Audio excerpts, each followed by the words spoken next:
नमस्कार, बहुत स्वागत। दिल्ली के लिए झटके पर झटका है। सीएनजी के प्राइस फिर बढ़ गए हैं और करीब करीब 48 घंटे में दूसरी बार दाम बढ़े हैं। क्या नए रेट हैं वो भी आपको बताएं। तो दिल्ली एनसीआर को महंगाई का झटका लगा है, दोबारा महंगाई का झटका लगा है। 48 घंटे में दूसरी बार है जब सीएनजी के दाम में बढ़ोतरी हुई है। सीएनजी के जो सीएनजी के उपभोक्ता हैं वो दिल्ली में बहुत ज़्यादा हैं और यही वजह है कि इसे एक झटके के तौर पर दिल्ली और एनसीआर वालों के लिए देखा जा रहा है। पूरे एनसीआर रीजन के लिए इसे देखा जा रहा है। 48 घंटे में 2 बार दाम बढ़े हैं। नए दाम क्या हैं? इंद्रप्रस्थ गैस लिमिटेड, यही इसी के आपने गैस सेंटर जितने भी हैं पेट्रोल पंप की तरह जो होते हैं वो आपने इसी के देखे होंगे, आईजीएल। तो इसने रविवार को सीएनजी कंप्रेस्ड नेचुरल गैस, इसके दाम में 1 रुपये प्रति किलोग्राम की बढ़ोतरी कर दी है रविवार को। 48 घंटे में के भीतर सीएनजी में ये लगातार दूसरी वृद्धि है और पेट्रोल का झटका तो दे ही दिया गया था। पेट्रोल और डीजल के दाम में राज्यों के हिसाब से आप थोड़ा थोड़ा अलग कर सकते हैं, मोटा मोटी 3 रुपये का इजाफा हुआ है। ये बात सही है कि मिडिल ईस्ट में तनाव शुरू होने के बाद पेट्रोल और डीजल के दाम में पूरी दुनिया के कंपेरेटिवली भारत में सबसे कम ये इजाफा हुआ है। ठीक, लेकिन फिर भी जेब तो जली है। करीब करीब वो 3 रुपये की बढ़ोतरी। आज हम सीएनजी और दिल्ली की बात कर रहे हैं।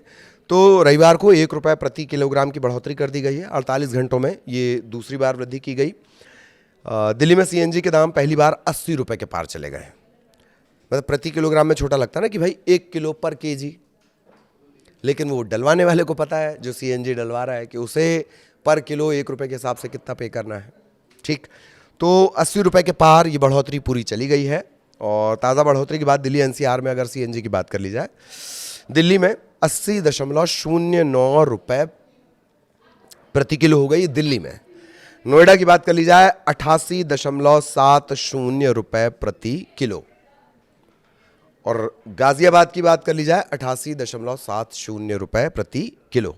तो दिल्ली में फिर भी 80 रुपये है और नोएडा और गाजियाबाद में ज़्यादा बढ़ोतरी है, 81 भी समझ लीजिए आप। तो 48 घंटे में कुल 3 रुपये की बढ़ोतरी हुई है प्रति किलो के हिसाब से। तो बीते शुक्रवार को 15 मई को आईजीएल ने सीएनजी की कीमतों में 2 रुपये प्रति किलोग्राम का इजाफा किया और दिल्ली में इसकी कीमत बढ़कर हो गई थी 79.09।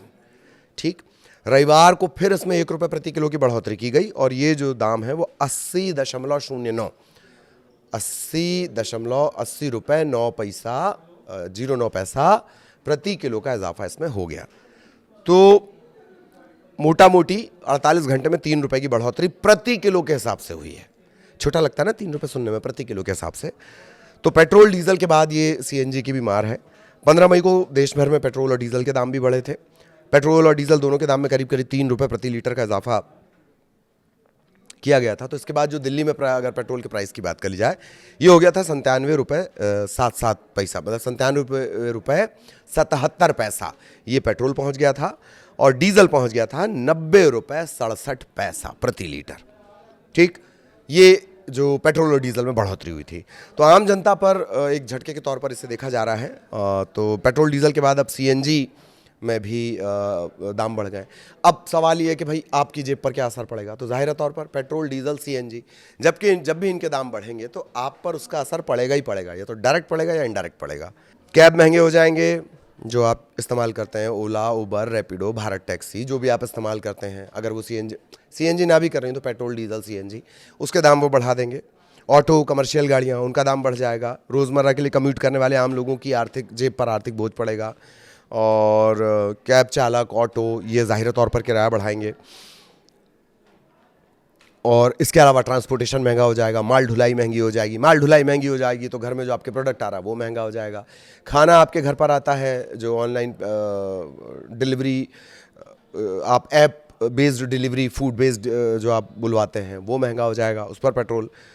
तो किरण रिजिजू का बयान भी आया, वो भी सुन लीजिए। दुनिया के कई देशों में पेट्रोल और डीजल की कीमतों में 20% से लेकर करीब करीब 100% तक का इजाफा किया गया। भारत ने बढ़ोतरी को केवल पेट्रोल के लिए 3.2% और डीजल के लिए 3.4% तक सीमित रखा है। किरण रिजिजू हैं केंद्रीय मंत्री वो कह रहे हैं।